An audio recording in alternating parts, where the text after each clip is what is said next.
యేసు ప్రభు ద్వారానే రక్షణ వస్తుంది అన్నది సత్యమైతే, మరి ఆయన పుట్టుకటానికంటే ముందు జన్మించిన వారి సంగతి ఏంటి? వారు రక్షింపబడలేదా? వారికి పరలోకం లేదా? అన్నటువంటి ఇబ్బందికరమైనటువంటి ప్రశ్నల్ని లేవనెత్తుతూ క్రైస్తవుల్ని అభ్యంతరపరుస్తూ ఉంటారు.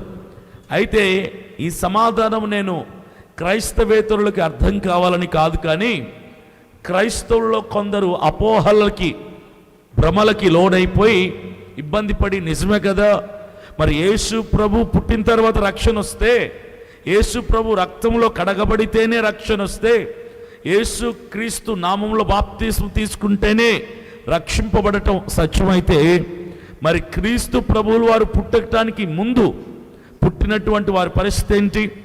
అబ్రహాము, ఇస్సాకు, యాకోబు వీరందరికీ రక్షింపబడలేదా?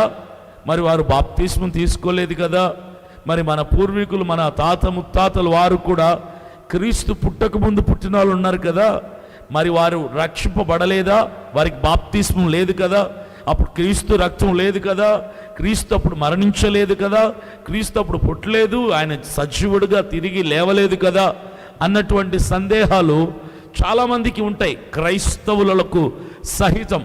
దానికి సమాధానం ఏంటంటే, క్రైస్తవేతరులకు ఎంత చెప్పినా కూడా ఇలాంటి సత్యాలు వారికి బోధపడవు, వారికి అర్థం కావు. కారణం ఏంటంటే, లౌకికమైనటువంటి జ్ఞానం కలిగిన వారికి దైవికమైనటువంటి సమాధానాలు అర్థం కావు, వారికి గోచరం కావు.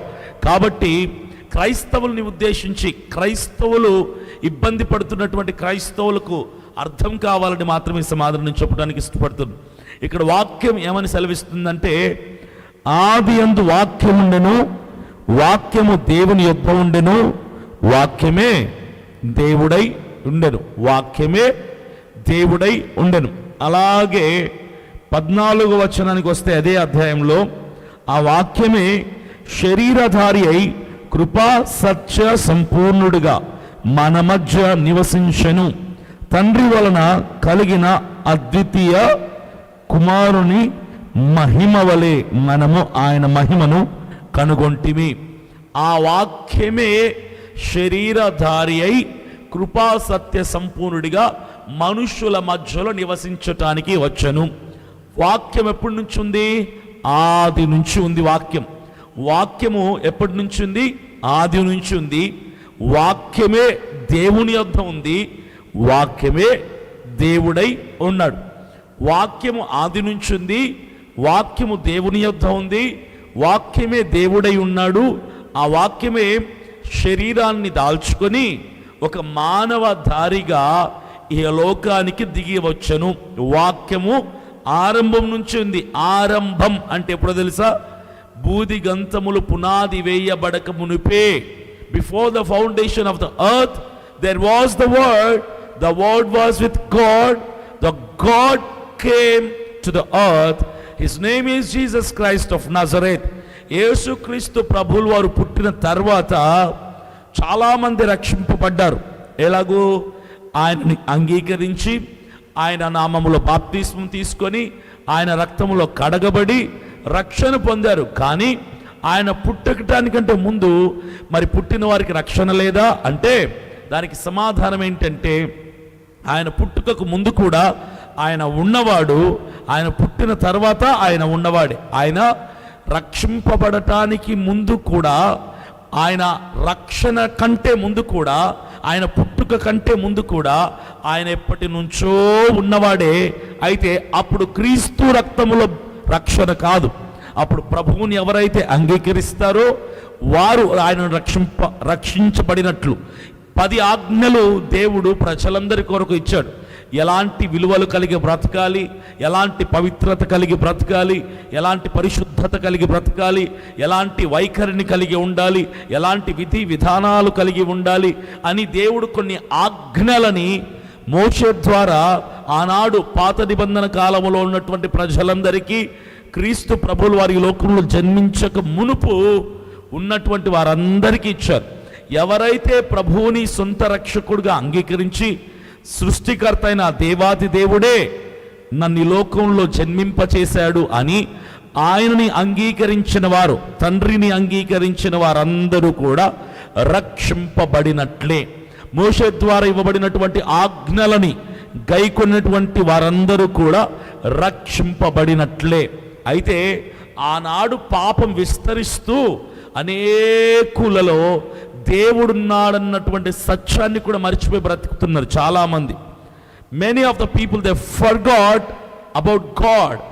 దేవుడున్నాడన్నటువంటి సత్యాన్ని కూడా మర్చిపోయి విచ్చలివిడిగా బ్రతుకుతూ పాపంలో సంచరిస్తుంటే, అప్పుడు దేవుడే, వాక్యమే శరీరాన్ని దాల్చుకొని మానవుడిగా ఈ లోకానికి దిగి రావాల్సినటువంటి అవసరత వచ్చింది. ఇదే క్రీస్తు ప్రభువుల వారే పరలోకమందు ఉన్నవాడు. ఆయనే ఇప్పుడు మన మధ్యలోనికి దిగి వచ్చినటువంటి వాడు. దేవుడు ఒక్కడే, కానీ అంతకుముందు ఆయన ఈ లోకంలో జన్మించలేదు. ఆయన మన కొరకు మరణించలేదు, మన కొరకు రక్తాన్ని చిందించలేదు. కాబట్టి రక్షింపబడటానికి విధి విధానాలు వేరుగా ఉండేవి. ఆయన ఈ లోకంలో జన్మించిన తర్వాత బాప్తిస్మం, క్రీస్తు రక్తం అనున్నది ఒకటి ప్రతి ఒక్కరికి కూడా పరిచయం అయింది.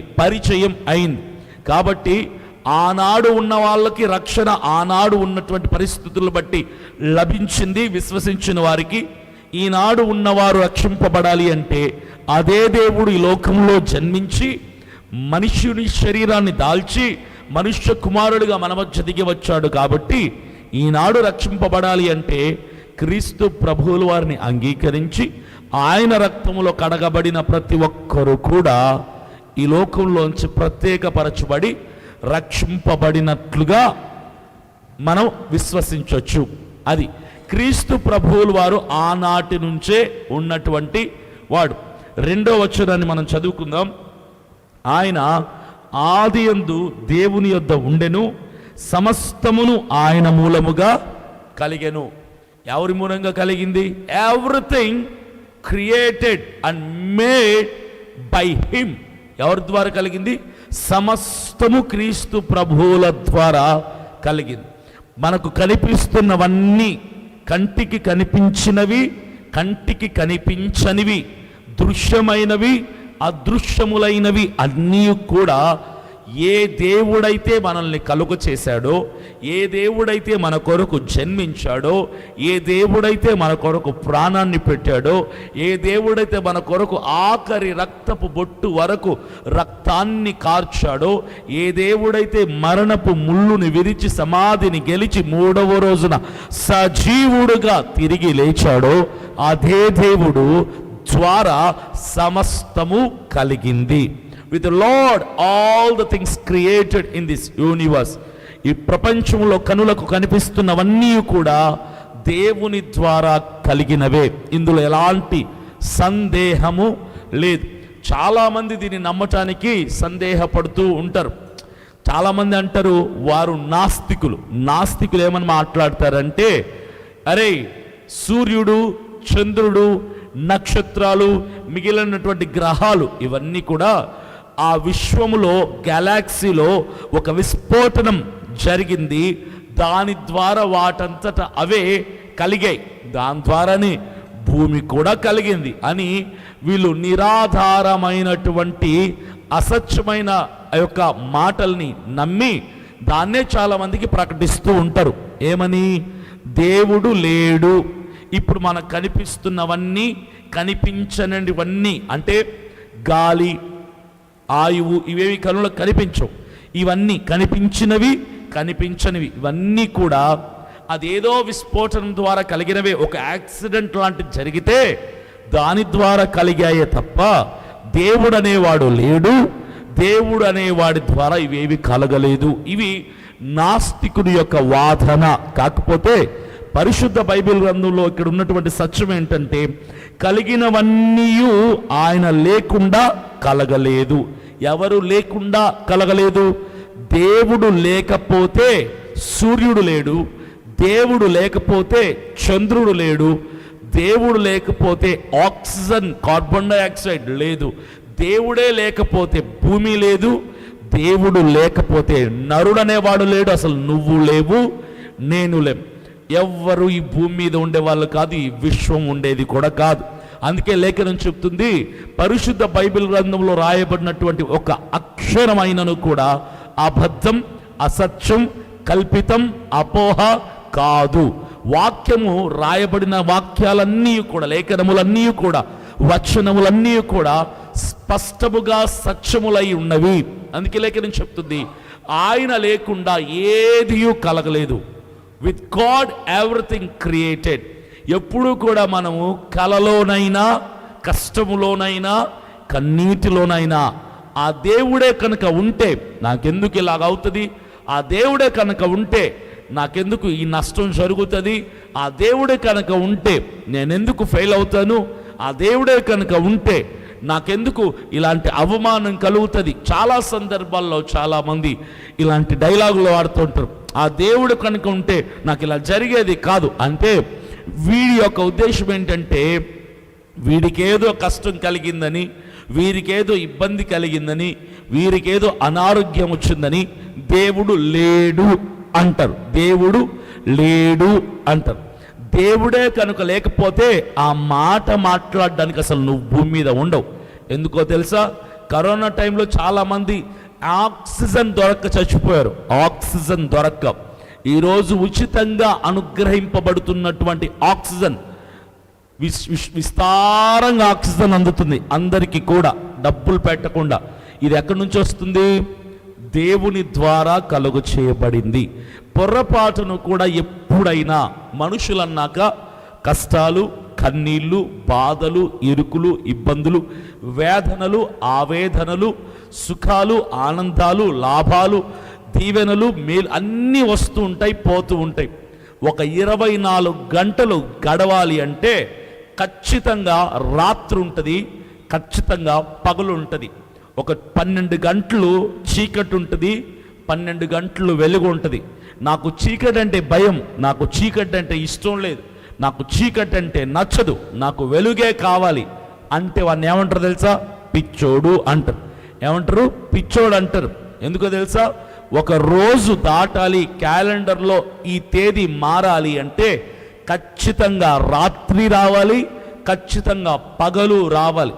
ఈ రెండు కలగలిపి ముందుకు సాగినప్పుడే నీ క్యాలెండర్లో ఈ రోజు అనేది మారిద్ది. 7వ తారీఖు పోయి 8వ తారీఖులోకి ఎంటర్ అవుతాం. మానవుడి జీవితం కూడా అలాంటిదే.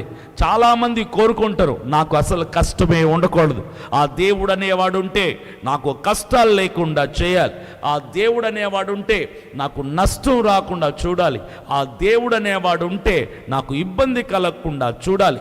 దేవుడు అనేవాడు ఉన్నాడు, ఉన్నవాడు ద్వారా అన్నీ కలిగాయి, కలిగిన వాటిల్లోనిదే నువ్వు పీలుస్తున్న ఊపిరి కూడా అన్న వాస్తవాన్ని మరిచిపోయి కొన్ని సందర్భాల్లో కష్టాల కొలిములో ఇరుక్కుపోయినటువంటి స్థితిలో మాట తడబడి నోరు జారి ఆ దేవుడే కనుక ఉంటే, ఆ దేవుడే లేడు, ఉంటే ఇలా చేస్తాడా అలా చేస్తాడా అని మాట్లాడుతున్నారు క్రైస్తవులు సహితం.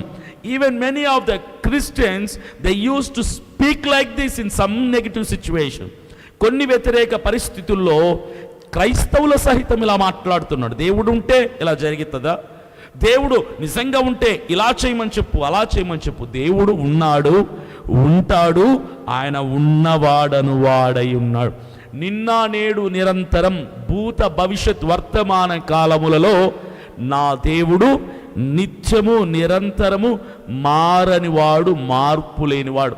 క్యాలెండర్లు మారుతున్నాయి, తరాలు మారుతున్నాయి, యుగాలు మారుతున్నాయి, కాలం మారుతుంది, సీజన్స్ మారుతున్నాయి, కానీ దేవుడు మారనివాడు. నీ జీవితంలో శ్రమలు, ఇబ్బందులు అటు ఇటుగా మారిపోతున్నాయని, దేవుడు లేకపోతే, దేవుడే కనుక ఉంటే, దేవుడు ఇలా చేస్తే బాగుంటుందని నువ్వు కోరుకున్నా నువ్వు స్వార్థపరుడివి అని అర్థం. దేవుని వాక్యం సెలవిస్తుంది, ఆయన ఆది నుండి ఉన్నవాడే. నీ తల్లి గర్భములో నువ్వు పిండముగా రూపింపబడక మునిపే, నువ్వు కణముగా నీ తల్లి కడుపున పడక మునిపే ఆయన ఉన్నాడు. నిన్ను కన్నాడు. మీ అమ్మని నాన్నని, వాళ్ళ నాన్నని, వాళ్ళ అమ్మని, మీ ముత్తాత తాతల్ని కూడా కన్నవాడు ఆయన. భూమిని కలుగ చేసినవాడు ఆయన. జీవితంలో ఎప్పుడు కూడా ఇలాంటి వ్యతిరేకమైన మాటలు మాట్లాడకూడదు. ఎందుకో తెలుసా? కష్టం వచ్చింది అని కన్న తల్లిని అసలు నువ్వు నాకు తల్లే కాదు అంటే అమ్మ ఎలా ఫీల్ అవుతుందో తెలుసా? అనవసరంగా ఇలాంటి కన్నాము కదరా అని అమ్మ బాధపడిద్ది. కష్టం కలిగినప్పుడు ఆ దేవుడు నిన్ను పుట్టించాడన్న సత్యాన్ని మరిచిపోయి, ఆ దేవుడు నీకు ఈరోజు ఊపిరినిచ్చాడన్న సత్యాన్ని మరిచిపోయి, ఆ దేవుడు నిన్ను ఈరోజు భూమి మీద సజీవుల గుంపులో ఉన్నాడు అన్న వాస్తవాన్ని కూడా మరిచిపోయి, ఆ దేవుడే కనుక ఉంటే ఇలా జరుగుతుందా అనే మాట మాట్లాడుతున్నావంటే అర్థమేంటో తెలుసా? ఆ దేవుని మనస్సుని నువ్వు నొప్పిస్తున్నావని అర్థం. ఆ దేవుని మనస్సును నువ్వు గాయపరుస్తున్నావని అర్థం. అప్పుడు ఆ దేవుడు ఏమనుకుంటా తెలుసా? ఇలాంటోన్నా నేను భూమి మీద ఉంచింది, ఇలాంటోనికా నేను ఆయుష్ని పొడిగించింది, ఇలాంటి వారికా నేను మరొక సంవత్సరాన్ని బహుమానంగా ఇచ్చింది అని నిన్ను భూమి మీద ఉంచిన ఆ దేవుడే వేదన పడేటువంటి స్థితి వస్తుంది. కాబట్టి ఆ స్థితి రాక మునుపే ఏం చేయాలి? నా దేవుడు ఆది నుంచి ఉన్నవాడు, ఆది నుంచి ఉన్న దేవుడే వాక్యమై ఉన్నాడు. వాక్యమై ఉన్నాడు. ఏమై ఉన్నాడు? వాక్యం అయి ఉన్నాడు. వాక్యం చాలామంది చేతుల్లో ఉంటుంది, పరిశుద్ధ బైబిల్ గ్రంథం ఇదే వాక్యం. అయితే వాక్యమే దేవుడు అంటే కాగితాల దేవుడు అని కాదు. చాలామంది వాక్యమే దేవుడు అనేటువంటి మాటని బాగా రూఢిగా నమ్ముతారు. కాబట్టి వాళ్ళు ఏం చేస్తారంటే చెడు కళలు రాకుండా, పీడ కళలు రాకుండా నెత్తి కింద బైబిల్ పెట్టుకొని పండుకుంటారు. కొంతమంది ఇంట్లోకి దయ్యాలు ప్రవేశించకుండా, ఇంట్లోకి చీకటి శక్తులు ప్రవేశించకుండా, ఇంట్లో ఉన్న వాళ్ళకి ఏ హాని కలగకుండా బైబిల్ని తీసుకెళ్ళి ఇంటి బయట ఉన్నటువంటి అటక మీద పెడతారు. అది వర్షానికి తడిసిపోతుంది, గాలికి ఎండిపోద్ది, ఎండకి ఎండిపోయి ఇంతును బైబిల్ ఇంత అయిపోద్ది. కారణం ఏంటంటే మాకు భక్తి ఎక్కువ సార్, వాక్యమే దేవుడు అన్నారు కదా, అందుకని నెత్తి కింద బైబిలే, ఇంటి ముందు బైబిలే, కారులో ముందు డాష్ బోర్డ్ మీద బైబిలే, బైక్లో ఫ్రంట్ పాకెట్లో పెట్రోల్ ట్యాంక్ మీద బైబిలే, పాకెట్లో బైబిలే, ఎక్కడ చూసినా బైబిలే. ఎందుకంటే బైబిల్లో వాక్యం ఉంది, దేవుడు వాక్యమై ఉన్నాడు. వాక్యమై ఉన్న దేవుడు యేసయ్యగా వచ్చాడు కదా సార్. యేసయ్యనంటే మనం వెంట పెట్టుకోలేం కదా, కానీ వాక్యాన్ని మనం వెంట పెట్టుకోవచ్చు. కాబట్టి నేను ప్రతి చోట వాక్యాన్ని పెట్టుకుంటున్నానండి. అంటే వాక్యం నీతో ఉంటే దేవుడు నీతో ఉన్నట్ట కాదు కదా. వాక్యం నీతో ఉంటే దేవుడు నీతో ఉన్నట్టు కాదు. బైబిల్ నీతో ఉంటే దేవుడు నీతో ఉన్నట్టు కాదు. వాక్యం బుర్రలో ఉండాలి. ఎక్కడ ఉండాలి? తల్లో ఉండాలి వాక్యం. ఇందులో ఉన్న వాక్యం, బైబిల్లో ఉన్న వాక్యం నీలోనికి వెళితే అప్పుడు అది పని చేస్తుంది. నీకు జ్వరం వచ్చిందనుకో, నేను నీ మీద ఉన్న అభిమానంతో లేదా ప్రేమతో ట్యాబ్లెట్ తెచ్చిస్తాను. ఏం ట్యాబ్లెట్ తెచ్చిస్తాను? డోలో తెస్తా, ఇస్తా. పాస్టర్ గారు ట్యాబ్లెట్ ఇచ్చారు ఇక జ్వరం తగ్గిపోద్ది అనుకుంటావు నువ్వు. మంచిదే, సంతోషమే అని ఆ ట్యాబ్లెట్ జోబులు పెట్టేసుకొని 2 రోజులు అయిపోయింది. పడుకున్నప్పుడు ట్యాబ్లెట్ జోబులోనే ఉంది, తిరుగుతున్నప్పుడు జోబులోనే ఉంది, కాలేజీకి వెళ్ళినప్పుడు జోబులోనే ఉంది, ఉద్యోగానికి వెళ్ళినప్పుడు జోబులోనే ఉంది. పాస్టర్ గారు 2 రోజులు అయిపోయింది కదా, మీరు నాకు ట్యాబ్లెట్ ఇచ్చారు, నా జ్వరం ఇంకా తగ్గలేదే అంటే తప్పెవడిది? ట్యాబ్లెట్ ఇచ్చి నాదా? ట్యాబ్లెట్దా? ట్యాబ్లెట్ జోబులో పెట్టుకుని తిరుగుతున్న ఎడ్డోడు లాంటి నీదా? ఎవడి తప్పు? నీదే తప్పు. ట్యాబ్లెట్ ఉండాల్సింది జోబులో కాదు. ఎక్కడ ఉండాలి? ఒంట్లోకి వెళ్ళాలి. ఒంట్లోకి వెళ్తే అది పని చేయటం మొదలు పెడుతుంది. అప్పుడు నీ జబ్బు నయం అవుద్ది. ఇది ఇంకిత జ్ఞానం. ఇది పుస్తకాలు చదవక్కర్లేదు, దీనికి పెద్ద పెద్ద పరిశోధనలు చేయక్కర్లేదు. అది ఇంకిత, దట్ ఈస్ కామన్ సెన్స్. అయితే పరిశుద్ధ బైబిల్ గ్రంథం కూడా ఇంతే. ఇది ట్యాబ్లెట్ లాంటిది. ఇది నీలో దయ్యాలు రాకుండా, నీలోనికి చీకటి శక్తులు ప్రవేశించకుండా, నీ ఇంట్లో ఎలాంటి చేతబడి శక్తులు పని చేయకుండా, నీ మీదికి ఎలాంటి చెడు ప్రభావాలు రాకుండా ఉండాలంటే ఇది ఉండాల్సింది కారు డాష్ బోర్డు మీద, ఇంటి గుమ్మం మీద, తల కింద, దిండు కింద, జోబీలో కాదు. ఇది ఉండాల్సింది ఎక్కడ? తలలోకి వెళ్ళిపోవాలి. వాక్యం నువ్వు తింటే, వాక్యం నీలోనికి వెళ్తే, ఆ వాక్యం పరిశుద్ధాత్మ దేవుడిగా నీలో పని చేయటం ఆరంభిస్తాడు. వాక్యం నీలోనికి వెళ్ళాలి. బైబిల్ చేతిలో పట్టుకొని నాకు ఇంకే కీడు జరగదు అన్నావంటే నువ్వు మూర్ఖుడివి, మూర్ఖురాలివి అని అర్థం. ఆది నుంచి ఉన్న దేవుడు వాక్యమై ఉన్నవాడు, వాక్యమై ఉన్న దేవుడే ఈరోజు నీ చేతిలో ఉన్నాడు. చేతిలో పెట్టుకుంటే పని అవ్వదు. ఆ వాక్యమై ఉన్న దేవుణ్ణి ఎక్కడ పెట్టుకోవాలి? తలలోనికి పంపించాలి. అప్పుడు నిలువెల్లా తలను మొదలుకొని అరికాలి వరకు నీలో ఆ దేవుడు ప్రవహిస్తూ నీలో పని చేయటం, కార్యం చేయటం ఆరంభిస్తాడు. ఎప్పుడూ కూడా దేవుడు లేకపోతే అన్నటువంటి మాట మాట్లాడకూడదు. ఎందుకంటే లేఖనం చెప్తుంది, ఆయన లేకుండా ఏదియు కలుగలేదు, సమస్తము ఆయన మూలముగా కలిగెను. చీకటి పగులు ఎలాగైతే ఒకదాని తర్వాత ఒకటి వస్తూ పోతూ ఉంటాయో, అలాగే నువ్వు గుర్తుపెట్టుకోవాల్సిన సత్యం ఒకటే. ఏంటో తెలుసా? నా జీవితంలో ఇప్పుడు కష్టం ఉంది, నా జీవితంలో ఇప్పుడు అనారోగ్యం ఉంది, నా జీవితంలో ఇప్పుడు నష్టాల బాట సాగుతుంది, నా జీవితంలో ఇప్పుడు వ్యతిరేకతలు ఉన్నాయి, నా జీవితంలో ఇప్పుడు అవమానాలు ఉన్నాయి, నా జీవితంలో ఇప్పుడు ఫెయిల్యూర్స్ ఉన్నాయి. ఇవన్నీ కూడా ఒక రాత్రి లాంటివే. రాత్రి ఉంది అని చచ్చిపోకూడదు. రాత్రి వచ్చింది అంటే అర్థమేంటో తెలుసా? 12 గంటల తర్వాత తెల్లారిద్ది, వెలుగు వస్తుంది అని అర్థం. ఈరోజు లైవ్ వీక్షిస్తున్న మీరందరితో చెప్తున్నాడు దేవుడు ఏమన్నా తెలుసా? కష్టం ఉంది, కన్నీళ్ళు ఉన్నాయి, బాధలు, ఇరుకులు, ఇబ్బందులు, ఆవేదనలు, నష్టాలు, అవమానాలు, నిందలు, అనారోగ్యాలు ఎన్నో ఉన్నాయి. Whatever you are facing in your life today, గుర్తుపెట్టుకో, దేవుడు నీ మీదికి వెలుగుని ఉదయింప చేయబోతున్నాడు. ఆమేన్. నీ జీవితంలో ఉన్న ప్రతి వ్యతిరేకతని దేవుడు తీసివేసి వెలుగునివ్వబోతున్నాడు అని అర్థమే తప్ప కష్టాలు దేవుడు ఎందుకు ఇచ్చాడు అని అనుకోకూడదు. జీవితం అంటే కష్ట సుఖాల కలగలిపితేనే జీవితం అవుతుంది. కష్టాలు ఉండాలి, ఆనందము ఉండాలి. ఆనందమే ఉంటే లైఫ్ బోర్ అయిపోద్ది, కష్టాలే ఉంటే జీవితం ముందుకు సాగదు. కలగలిపి ముందుకు సాగేదాన్ని జీవితం. Life is nothing but troubles and happiness. శ్రమలు, సంతోషం కలగలిసి ముందుకు సాగేదే జీవితం. ఎప్పుడు కూడా శ్రమలు కలిగినప్పుడు ఉన్న దేవుణ్ణి పట్టుకొని లేడు అని మాట్లాడకూడదు. ఆయన ద్వారా కలిగినవన్నీ అనుభవిస్తూ ఆయనే లేడు, ఉంటే ఇలా ఎందుకు జరుగుతుంది అని మాట్లాడకూడదు. ఒకవేళ కనుక నువ్వు ఆ మాట మాట్లాడాలంటే నువ్వు నిర్జీవం కలిగి, నువ్వు సజీవుడిగా ఈ భూమి మీద ఉండవు. కాబట్టి ఎప్పుడు ఉన్నవాడైన దేవుణ్ణి కృతజ్ఞతాస్తుతులు చెల్లిస్తూ, ప్రభువా నువ్వు వాక్యమై ఉన్నవాడివి, ఆది నుంచి ఉన్నవాడివి, నీవు లేకుండా ఏది కలగలేదు, నాకు కలిగినవన్నీ విశ్వములో కంటికి కనిపిస్తున్నవి, దృశ్యములు అదృశ్యములు అన్నీ కూడా నీ ద్వారానే నాకు అనుగ్రహింపబడినవి కనుక ఈ కష్టంలో కూడా నువ్వు నాతో ఉన్నావు, ఈ ఆనందంలో కూడా నువ్వు నాతో ఉన్నావు, ఈ ఓటమిలో కూడా నాతో ఉన్నావు. నాతో ఉండటానికే కదా ప్రభువా ఈ లోకానికి శరీరధారిగా నా కోసం నువ్వు దిగి వచ్చావు. నెక్స్ట్ వచనాన్ని చదువుకుందాం.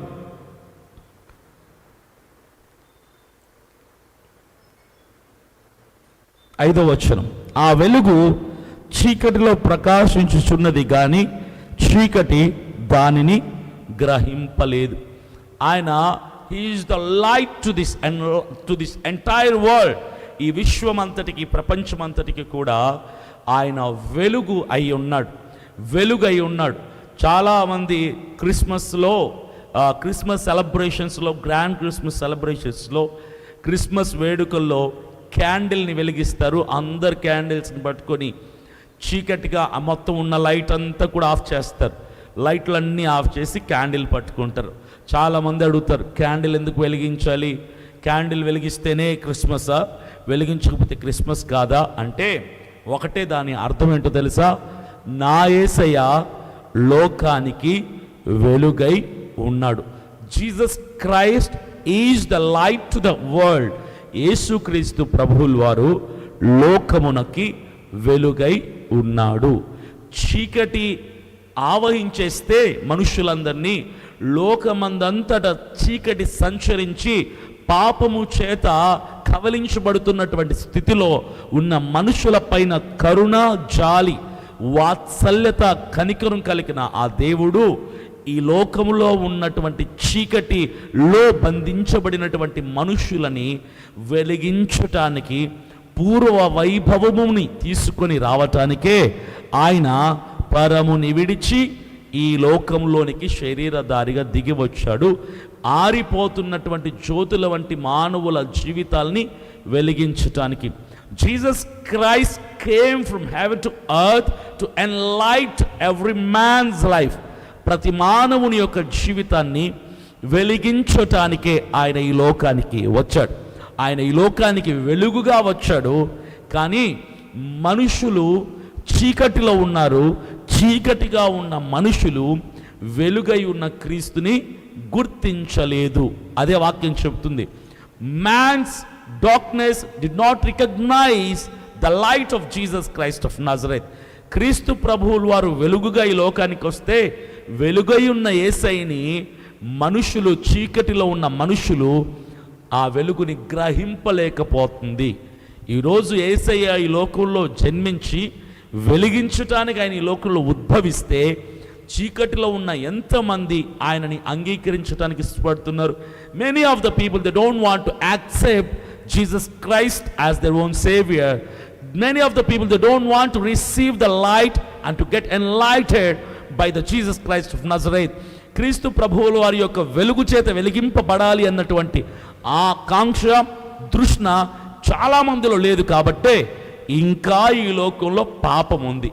ఈ లోకంలో ఇంకా మర్డర్లు, మానభంగాలు, నరహత్యలు, దోపిడీలు, మోసాలు, దౌర్జన్యాలు, రాజకీయాలు, రౌడీసాలు ఇవన్నీ ఎందుకు జరుగుతున్నాయంటే చీకటి మనుషుని మీద ఉంది. కానీ వెలుగై ఉన్న క్రీస్తు ప్రభువులు వారి లోకంలో చీకటిని పారదోలడానికి వస్తే ఆ చీకటిలో ఉన్న మనుషులు కొందరు ఇంకా ఆ చీకటిలోనే దాగి ఉన్నారు. కానీ వెలుగుని గ్రహింపలేకపోతున్నారు. Today you have to recognise that light. వెలుగుని గుర్తించాల్సినటువంటి బాధ్యత నీకు. చీకటి ఎక్కడ ఉంది పాస్టర్ గారు? మా ఇంట్లో మంచి వెలుగు ఉంది, మంచి లైటింగ్ ఉంది, మంచి ఎల్ఈడి లైట్స్ ఉన్నాయి మా దగ్గర అనుకుంటే వెలుగు అంటే అది కాదు. చీకటి అంటే కళ్ళకు కనిపించనిది కాదు.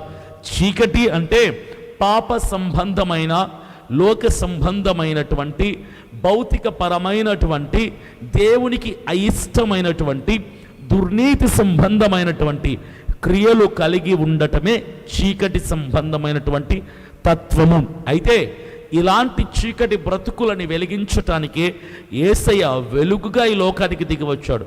కానీ చీకటి గొప్పగా విస్తరిస్తూనే పోతుంది. కానీ దేవుని వెలుగుని గ్రహింపలేకున్నటువంటి దీనమైనటువంటి, నీచమైనటువంటి, భయంకరమైన, దయనీయమైన స్థితిలో మనుషులు దిగజారిపోతున్నారు. వెలుగుని ఇష్టపడటంలో చాలామంది, మీరు ఉన్నటువంటి ఇంట్లో లైట్లు ఆఫ్ చేసి కరెంటు పోతే ఒక్క నిమిషం కూడా మీకు ప్రశాంతత ఉండదు, సమాధానం ఉండదు, నెమ్మది ఉండదు. పక్కనోడు ఎవడో కనిపించడు, ఎదురుగా ఉన్నది ఎవరో కనిపించరు, నీతో మాట్లాడుతున్నది ఎవరో కనిపించరు, నువ్వు ఒక పుస్తకాన్ని తీసి చదవలేవు, నువ్వు ఏ పని కూడా చేయలేవు చీకట్లో. చీకటి అంత మహాభయంకరమైంది.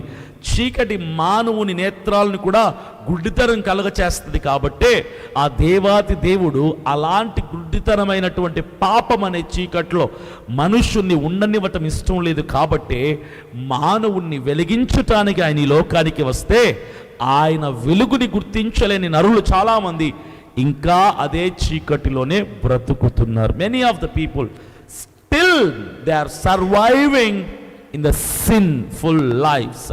పాపపు జీవితాల్లోనే చాలామంది బ్రతికేస్తూ దేవుని వెలుగుని గ్రహింపలేకపోతున్నారు. నేను మీ మీద ప్రేమతో 1,00,000 రూపాయలు ఇద్దాం అని మీ ఇంటికి వస్తే, 1,00,000 రూపాయలు నేను ఇస్తున్నాను కదా, తలుపు కొట్టినప్పుడు వచ్చేం చేయాలి? తలుపు తీసి డబ్బు తీసుకోవాలి. కానీ నీకు అవసరం ఉంది డబ్బులు, కానీ తలుపు తీయటానికి నీ దగ్గర టైం లేదు. అప్పుడు నేనేం చేస్తాను? నాకు కోపం వస్తుంది, తెచ్చిన డబ్బుని తీసుకొని వెళ్ళిపోతాను. నీ బ్రతుకు కష్టాల్లోనే ఉంటుంది. యేసయ్య కూడా చీకటిలో ఉన్న మనిషిని వెలిగించటానికి మానవుని అవసరత ఏంటి అని గుర్తించి తనను తానే ఈ లోకానికి వెలుగుగా ఉద్భవించుకుంటే ఆ వెలుగుని స్వీకరించటానికి మనుషులకి ఏం లేదు తెలుసా? టైం లేదు, కొంతమందికి ఇష్టం లేదు. కొంతమందికి నచ్చట్లేదు, కొంతమందికి అస్సలు ఓర్చుకోవట్లేదు. వెలుగుని ఇష్టపడకుండా చీకటిని ఇష్టపడుతున్న మనుషులు ఎక్కువైపోతున్నారు. ప్రపంచంలో చాలామంది వెలుగుకి దూరంగా చీకటి సంబంధులుగా బ్రతుకుని కొనసాగిస్తూనే ఉన్నారు, పాపపు జీవితాన్ని కొనసాగిస్తూనే ఉన్నారు. మరి నీ కొరకు వచ్చినటువంటి క్రీస్తు ప్రభువులు వారి వెలుగుని నువ్వు గుర్తించలేనప్పుడు నీ జీవితం ఎలా మారింది? కొంతమంది క్రైస్తవులు కూడా సంఘానికి వస్తారు, వాక్యం వింటారు, పాటలు పాడతారు, ఆరాధన చేస్తారు, సంఘ క్రమములన్నిటిలో చక్కగా పాల్గొంటారు. కానీ యేసు ప్రభు వెలుగుని మాత్రం వారిలోనికి స్వీకరించటం లేదు. చీకటి బ్రతుకే కలిగి ఉంటున్నారు. చర్చికి ఆచారబద్ధంగా నామినల్గా వెళ్తున్నారు తప్ప వారి మీద వెలుగు ప్రకాశించటం లేదు. యేసయ్య ఈ లోకానికి వచ్చింది, రే నువ్వు చర్చికి వెళ్ళరా అని చెప్పడానికి కాదు.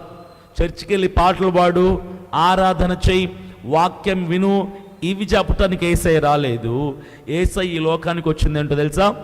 చీకటిగా ఉన్న నిన్ను వెలుగు సంబంధిగా మార్చటానికి, వెలిగించటానికి ఆయన ఈ లోకానికి వస్తే ఆ వెలుగు నీలోనికి స్వీకరించకుండా ఆచారబద్ధమైనటువంటి క్రైస్తవ పద్ధతులు పాటించినంత మాత్రాన you will never be called as a Christian. నువ్వెప్పుడు కూడా క్రైస్తవుడిగా, క్రైస్తవురాలుగా పరిగణించబడవు. నీకు నువ్వు డబ్బా కొట్టుకోవాల్సిందే, నేను క్రైస్తవుణ్ణి, నేను క్రైస్తవురాల్ని అని. కానీ క్రీస్తు వెలుగు నీ మీద ఉదయించనంత వరకు నువ్వు సంఘానికి వెళ్ళినా, ఉపవాసాలున్నా, పాటలు పాడినా, ప్రార్థన చేసినా, new year celebration, Christmas celebrations లాంటివి ఎంత వైభవంగా చేసుకున్నా, you are related to the darkness, not to the light. నువ్వు చీకటికి సంబంధమైన వాడివే తప్ప వెలుగు సంబంధమైన వాడివి నువ్వు కావు.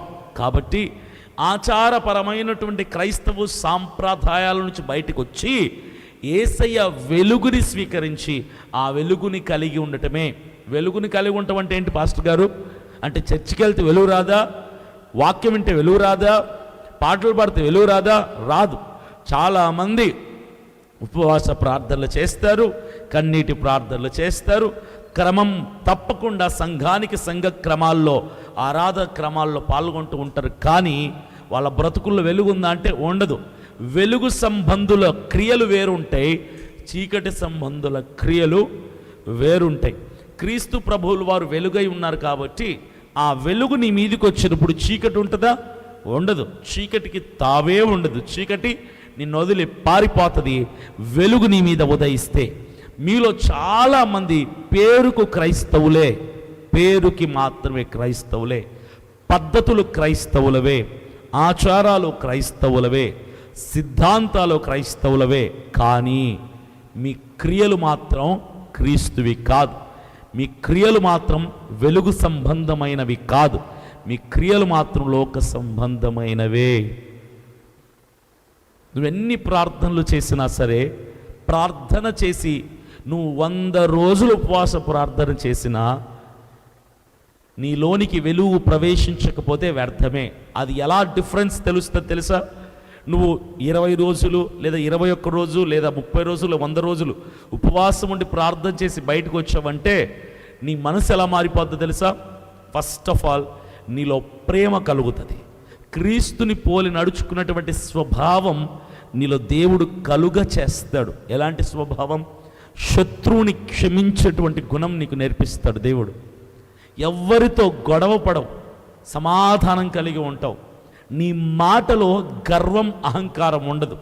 నీ కనుదృష్టిలో కామం, పాపం ఉండదు. నీ ఆలోచనల్లో సహితం కుళ్ళు, కుతంత్రాలు, ద్వేషాలు ఉండవు. నీ మనసులో పగ, ప్రతీకారానికి చోటు ఉండదు. నీ ఆలోచనలోని తలంపుల్లో సహితం కల్మషము ఉండదు.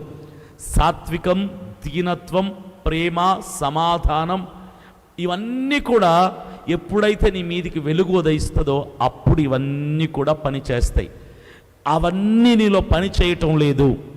నువ్వు 100 రోజులు ఉపవాస ప్రార్థన చేసావు, నువ్వు నీ తోటి వ్యక్తిని సరిగ్గా ప్రేమించలేకపోతున్నావు అంటే అర్థమేంటో తెలుసా? నువ్వు చీకటి సంబంధివే కానీ నువ్వు వెలుగు సంబంధివి. నీ తృప్తి కోసం ఉపవాస ప్రార్థనలు చేస్తున్నావే కానీ క్రియలు మారకుండా ఎన్ని చేసినా అవన్నీ కూడా వ్యర్థమే. ఫస్ట్ నువ్వు సమాధాన పడాలి నీ శత్రువులందరితో కూడా. నువ్వు ఎక్కడ కాలేజీలో ఉన్నా, ఇంట్లో ఉన్నా, కుటుంబీకుల్లో ఉన్నా, నువ్వు సమాజంలో ఉన్నా, ప్రయాణంలో ఉన్నా, కాలేజీలో ఉన్నా, హాస్టల్లో ఉన్నా, ఎక్కడ ఉన్నా నీ మాటలో మృదుత్వం ఉండాలి. మాటలో మృదుత్వం ఉండాలి. మాట చాలా నెమ్మదిగా, చాలా సాఫ్ట్గా, చాలా ప్రేమపూర్వకంగా నీ మాట్లాడే మాటలోనే తెలియాలి. ఏమన్నా తెలుసా? వీళ్ళు క్రైస్తవులు అని, క్రీస్తు వీరి మీద ఉన్నాడు అని, వీరు వెలుగు సంబంధులు అని నువ్వు ప్రార్థన చేస్తే కాదు, ఆ ప్రార్థన క్రియల మూలముగా కనపరచబడినప్పుడే నువ్వు వెలుగు సంబంధివి, అంతవరకు చీకటి సంబంధివే. ఇక్కడ వాక్యం ఎందుకు ఇంత బాధాకరంగా దేవుడు వ్యక్తపరుస్తున్నాడు తెలుసా?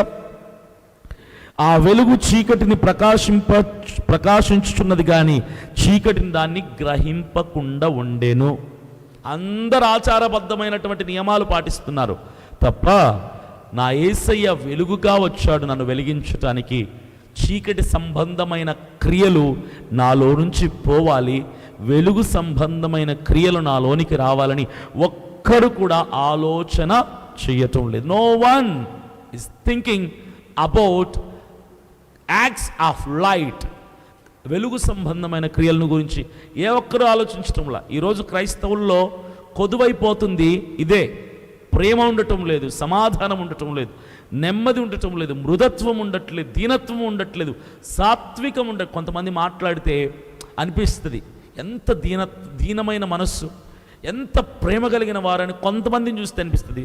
కొంతమంది నెలలు ఉపవాసాలు ఉంటారు కానీ వాళ్ళ మాటల్లో కఠినత్వం ఉంటుంది, వారిలో ప్రేమ ఉండదు, వారికి శత్రువులు ఎక్కువ ఉంటారు. కానీ నెలలు ఉపవాసాలు, నెలలు బైబిల్ చదువుతారు, పాటలు పాడతారు, క్రమం తప్పకుండా దేవుని సన్నిధికి వెళ్తారు. కానీ క్రియలు మాత్రం అపవాదికి సంబంధించిన చీకటి క్రియలే కానీ వెలుగు సంబంధమైన క్రియలు కాదు. కారణం ఏంటో తెలుసా? వీరు వెలుగుగా దిగి వచ్చిన యేసయ్యని అంగీకరించటానికి ఇష్టపడటం లేదు, అది వారికి కూడా తెలియదు. మీరు ఎప్పుడైనా గమనించండి, ఒకడెవడైనా 100 రోజులు ఉపవాస ప్రార్థన చేస్తుంటే 100 రోజులు ఉపవాస ప్రార్థన చేశాడు కాబట్టి గొప్పవాడు ఎప్పటికి కాడోడు.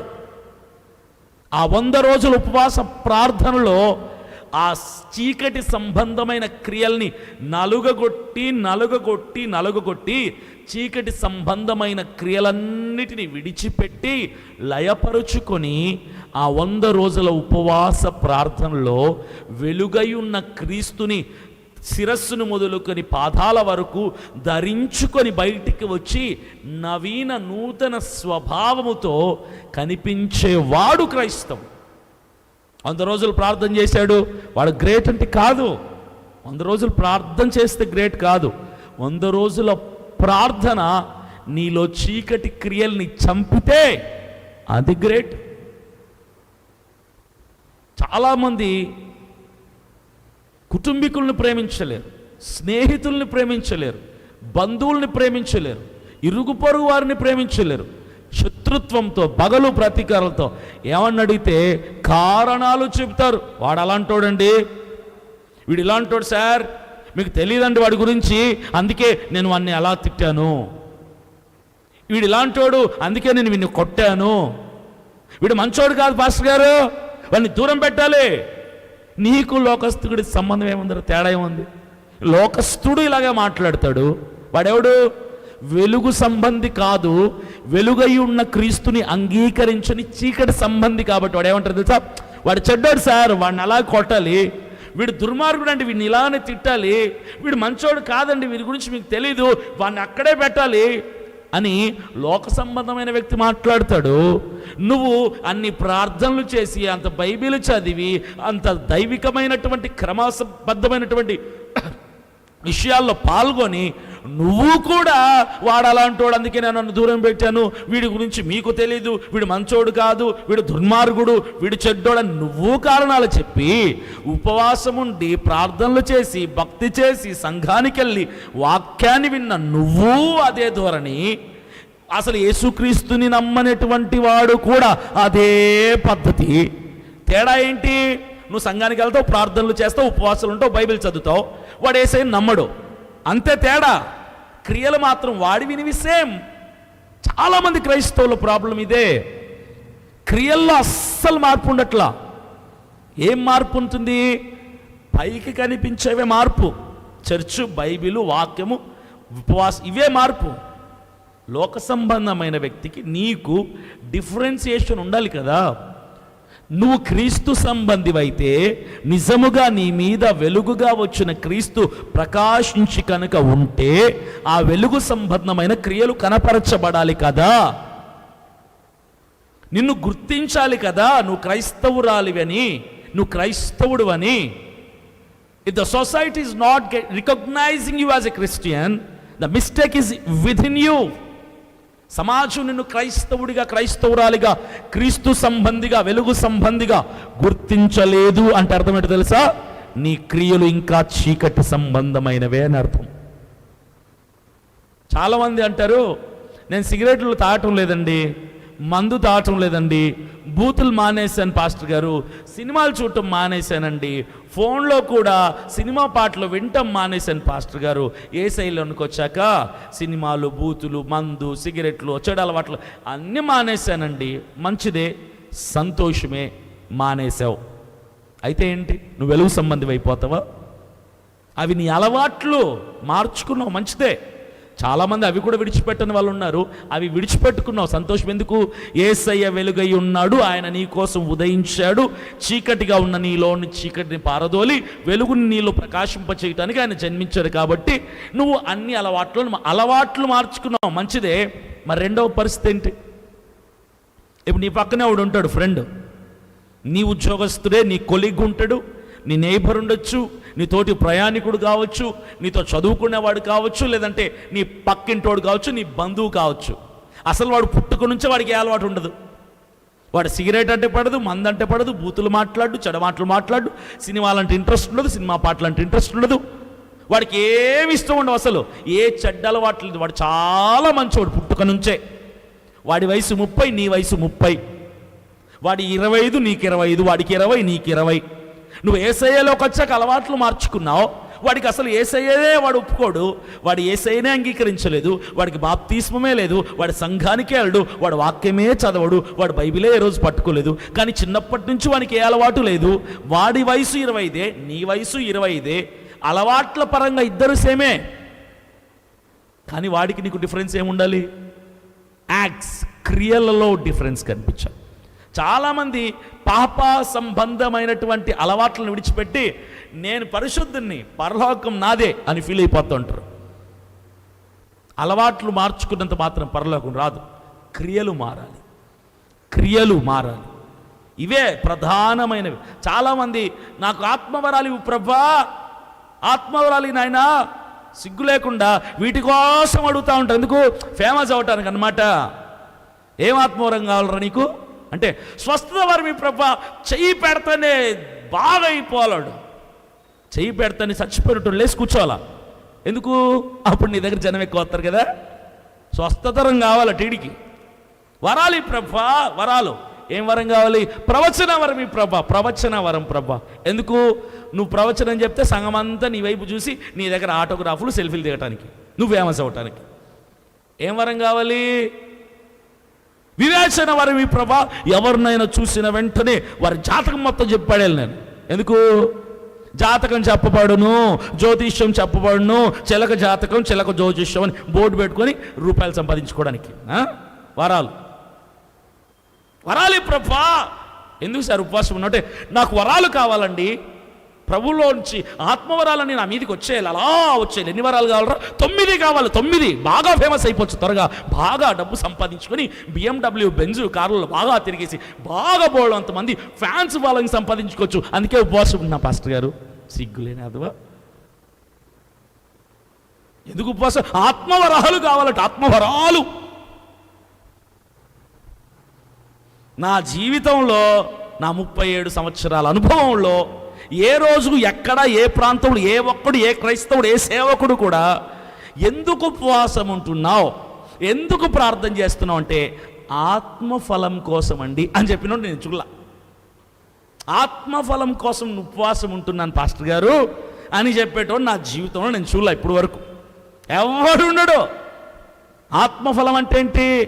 ప్రేమ, సమాధానము, దీర్ఘశాంతము, దయాలత్వము, సాత్వికము, ప్రేమ, ఇవన్నీ ఉంటాయి. ఇవి ఎవడికి వద్దు.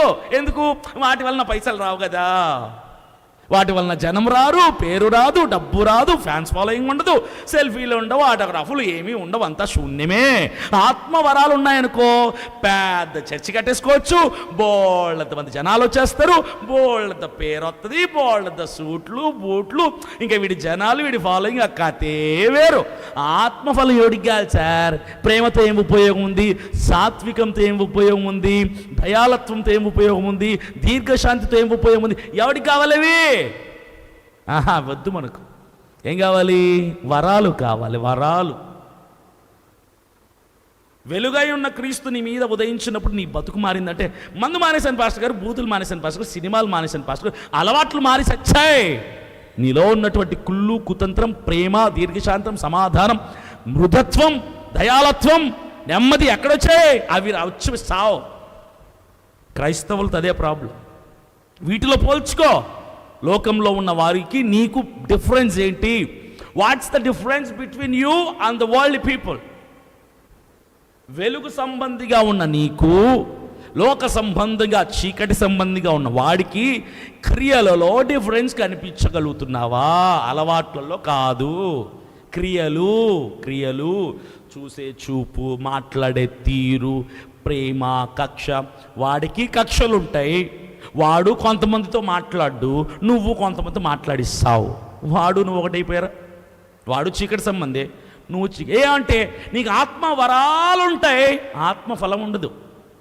అద్భుతాలు చేస్తావు, సచినోని లేపుతావు, స్వస్థతలు చేస్తావు, ప్రవచనాలు చెప్తావు, భాషలు మాట్లాడతావు, వాటికి అర్థము చెప్తావు, వివేచన వరం ఉంటుంది, బుద్ధివాక్యం ఉంటుంది, జ్ఞానవాక్యం ఉంటుంది, 9 వరాలు ఉంటాయి. కానీ నీలో ప్రేమ ఉండదు, దయాలత్వం ఉండదు, దీనత్వం ఉండదు, సాత్వికం ఉండదు, దీర్ఘశాంతం ఉండదు, నిగ్రహ శక్తి ఉండదు, ఏముండవు. ఇది మాత్రం లోకంలో ఉన్న వారితో పాటుగా ఇవన్నీ కూడా.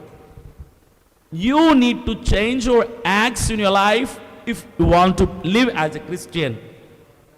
నువ్వు వెలుగు సంబంధిగా ఉండాలనుకుంటే క్రియారూపకంగా కనిపించాలి.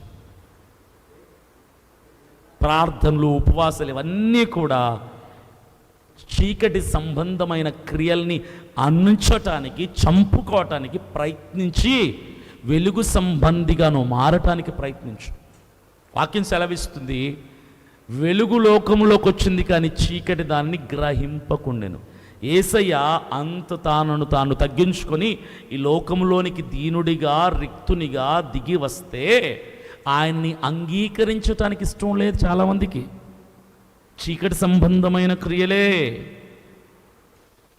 లాభ సంబంధమైన వాటి కొరకు ప్రార్థనలు చేస్తారే తప్ప శరీరంలో ఉన్నటువంటి మలినమైనటువంటి క్రియల్ని విడిచిపెట్టుకోవడానికి ప్రార్థనలు చేయరేంటి? You need to pray to convert as a person who are related to light, not related to the darkness. చీకటికి సంబంధించిన వాడిగా ఉండకూడదు, వెలుగుకి సంబంధించిన వాడిగా ఉండాలి. నెక్స్ట్ వచనాన్ని చదువుకుందాం. దేవుని యొద్ద నుండి పంపబడిన ఒక మనుష్యుడు ఉండెను, అతని పేరు యోహాను. అతని మూలముగా అందరూ విశ్వసించున్నట్లు అతడు ఆ వెలుగును గురించి సాక్ష్యం ఇచ్చుటకు సాక్షిగా వచ్చెను. అతడు ఆ వెలుగై ఉండలేదు కానీ ఆ వెలుగుని గురించి సాక్ష్యం ఇచ్చుటకు అతడు వచ్చుచు ప్రతి మనుషుని వచ్చెను. నిజమైన వెలుగు ఉండెను, అది లోకంలోనికి వచ్చుచు ప్రతి మనుషుని వెలిగించుచున్నది. ఆయన లోకంలో ఉండెను, లోకం ఆయన మూలముగా కలిగెను కానీ లోకము ఆయనను తెలుసుకొనలేదు. ఆయన తన స్వకీయుల యొద్దకు వచ్చెను, ఆయన స్వకీయుల ఆయనను అంగీకరింపలేదు. ఆయన తన సొంత ప్రజల దగ్గరికి వెళ్తే తన సొంత ప్రజలు కూడా ఆయనని అంగీకరించలేదు, యాక్సెప్ట్ చేయలేదు. ఎందుకో తెలుసా? ఈయన కాదు మెస్సయ, ఈయన కాదు రాబోవాడు, ఇంకొకరు ఉన్నారు, ఈయన మెస్సయ కాదని యూదులందరూ, ఈరోజు ఇజ్రాయేల్లో ఉన్న వాళ్ళంతా కూడా యేసయ్యను అంగీకరించి, మెస్సయ వచ్చేటే రాలేదు అంటారు, ఈయన ఒక ప్రవక్త అంటారు కొందరు, ఈయన అబద్ధం అంటారు కొందరు, ఈయన కల్పితం అంటారు కొందరు. ఆయన సొంత ప్రజలే ఆయన్ని అంగీకరించలేదు. ఈరోజు ఆయన రక్షకుడిగా అంగీకరించిన తన సొంత ప్రజలే, క్రైస్తవులుగా, క్రీస్తుని అంగీకరించిన క్రైస్తవులుగా పిలువబడుతున్న వీరే ఆయనని అంగీకరించడానికి ఇష్టపడలేదు. కారణం ఏంటో తెలుసా? యేసయ్యను అంగీకరిస్తే జీవితం చాలా కష్టంగా ఉంటుంది. యేసయ్యను అంగీకరించిన వాడి బ్రతుకు చాలా కష్టతరంగా మారిపోతుంది, అంత ఈజీ కాదు. Christianity is not a broad way, it's a narrow way. క్రైస్తవ్యం విశాల మార్గం కాదు, ఇది చాలా ఇరుకు మార్గం, చాలా కష్టం, ట్రావెల్ చేయటం చాలా కష్టము. అందుకే క్రైస్తవులు సహితం నామకార్థకంగా యేసయ్యను అంగీకరించారు తప్ప నిజంగా యేసయ్యే నా దేవుడు, యేసయ్యతోనే నేను నడవాలి, యేసయ్యలాగా బ్రతకాలి అన్నటువంటి వివేచన, విచక్షణ, విఘ్నత ఏ మనుష్యుడికి, ఏ మానవుడికి కూడా లేదు. అందుకే ఆనాడు తన సొంత ప్రజలు యేసయ్యను అంగీకరించలేదు, ఈనాడు యేసయ్య బిడ్డలే ఆయనను అంగీకరించడానికి ఇష్టపడలేదు. నామకార్థం, పేరు మట్టుకే ఇష్టపడుతున్నారు తప్ప క్రియారూపకంగా వచ్చేసరికి మాత్రం యేసయ్యను ఇష్టపడి. ఎందుకు? కష్టం. క్రైస్తవ్యం చాలా కష్టం. చాలామంది యేసయ్యని ఎందుకు ఇష్టపడరో తెలుసా? ఎందుకు ఒప్పుకోరో తెలుసా? యేసయ్యలోనికి వస్తే అభిమానేయాలంట, ఇవిమానేయాలంట, అలా మాట్లాడకూడదంట, ఇలా చూడకూడదట, అది చేయకూడదట, ఇది చేయకూడదట, అబద్ధాలు చెప్పకూడదట. ఇవన్నీ మంచి విషయాలే కదా, ఇవన్నీ చేస్తే నిన్ను మంచోడు అంటారు. నువ్వు చచ్చిపోయాక 10 మంది వచ్చే చోట 100 మంది వస్తారు, 100 మంది వచ్చే దగ్గర 1000 మంది వస్తారు. యేసయ్యను నమ్ముకుంటే 2 లాభాలు ఉంటాయి ఎవరికైనా తెలుసా? ఒకటి, నువ్వు ఈ లోకంలో మరణించిన తర్వాత మరో లోకంలో ప్రవేశిస్తావు, అది పరలోకం. అక్కడ మరణం ఉండదు, అక్కడ జీవితకాలం, అక్కడ ఆ డెడ్ ఎండ్ ఉండదు, ఇక ఎండ్ లైన్ ఉండదు, అక్కడ ఇక ఎటర్నల్ లైఫ్, శాశ్వత జీవం, అదొక లాభం. రెండవది, ఈ లోకంలో నువ్వు చచ్చిపోయిన తర్వాత నీ కోసం 11వ రోజు 9వ దినం పెడతారు కదా, జ్ఞాపకార్థ కూడిక. ఆ రోజు మైకులు పట్టుకుని అందరూ మాట్లాడతారు. కొంతమంది అందరు అబద్ధాలు మాడుతుంటారు. తాగుబోతాడు, తాగి చచ్చిపోతే కూడా మైక్లో మాట్లాడతాడు, వీడు చాలా దేవుడిలాగా బతికాడు అని మనసులో మాత్రం తిట్టేసుకుంటుంటారు. అలాంటి స్థితి నీకు రాకుండా యేసయ్యనే కనుక నువ్వు అంగీకరించి యేసయ్యలాగా బ్రతికి ఆయనను పోలి నడుచుకుని బ్రతికి మరణిస్తే ఒక లాభం పరలోకం, రెండో లాభం ఈ లోకంలో నీకు మంచి పేరు, మంచి సాక్ష్యం ఉంటుంది.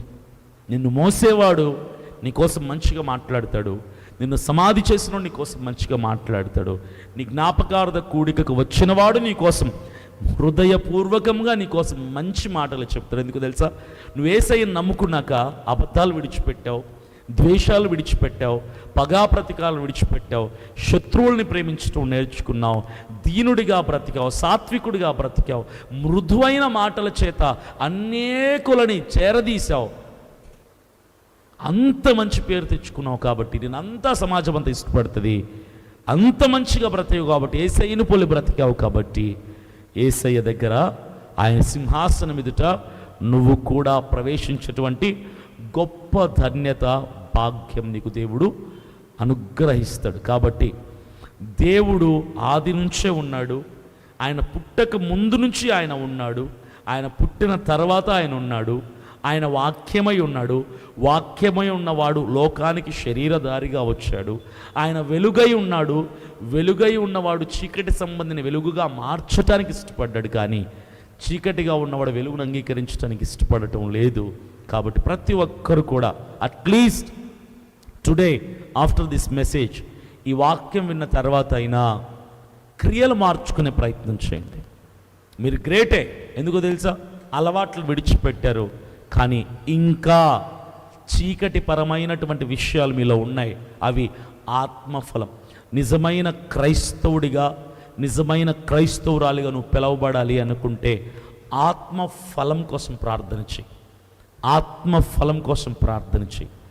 తెల్ల బట్టలు వేసుకుంటున్నావు, మంచిదే. అలవాట్లు విడిచిపెట్టావు, సంతోషమే. చీకటి సంబంధులతో స్నేహాన్ని విడిచిపెట్టావు, సంతోషమే. కానీ నీలో కొదువై ఉన్నవి చాలా ఉన్నాయి. ప్రేమ లోపించింది, సాత్వికం లోపించింది, మృదత్వం లోపించింది, దీర్ఘశాంతం లోపించింది, దయాలత్వం లోపించింది. ఇవేవి నీలో కనపడటం లేదు. నిజముగా ఆత్మఫలం ఎవరైతే కనపరచబడతారో వారే క్రీస్తు అయిన వెలుగుని అంగీకరించినట్లు. కాబట్టి అట్లీస్ట్ యేసయ్యను సొంత ప్రజలు అంగీకరించలేదు. ఈరోజు ఆయన సొంత ప్రజలమైన మనమందరం ఆయన్ని అంగీకరించాలి. అంగీకరించటం అంటే పాటలు పాడటం, ప్రార్థన చేయటమే కాదు, ఆయనను పోలి ఆత్మఫలమును కలిగి నడుచుకోవటం. ఈ వాక్యం మీలో ఫలించాలి అని దైవ సేవకుడిగా మనసారా నేను ప్రార్థిస్తున్నాను, ఆకాంక్షిస్తున్నాను. తలలోంచండి, ప్రార్థన చేసుకుందాం. ఈ యొక్క ఆరాధన ముగించుకుందాం. లైవ్లో వీక్షిస్తున్న ప్రతి ఒక్కరి కొరకు ప్రార్థన చేస్తాను. దేవుడు ఖచ్చితంగా మీ విశ్వాసమ పరిమాణముని బట్టి దేవుడు నిన్ను బాగు చేస్తాడు. అనారోగ్యంలో ఉన్నా, అప్పులలో ఉన్నా, శ్రమలలో ఉన్నా, సమస్యలలో ఉన్నా, బాధలలో ఉన్నా, నిందల్లో ఉన్నా, ఏ ప్రతికూల పరిస్థితి అయినా ఖచ్చితంగా దేవుడు నిన్ను దర్శిస్తాడు. నీ మనవిని వింటాడు. నీ పక్షమున ఆయన తండ్రికి విజ్ఞాపన చేసి నీ అవసరతల్ని తీరుస్తాడు.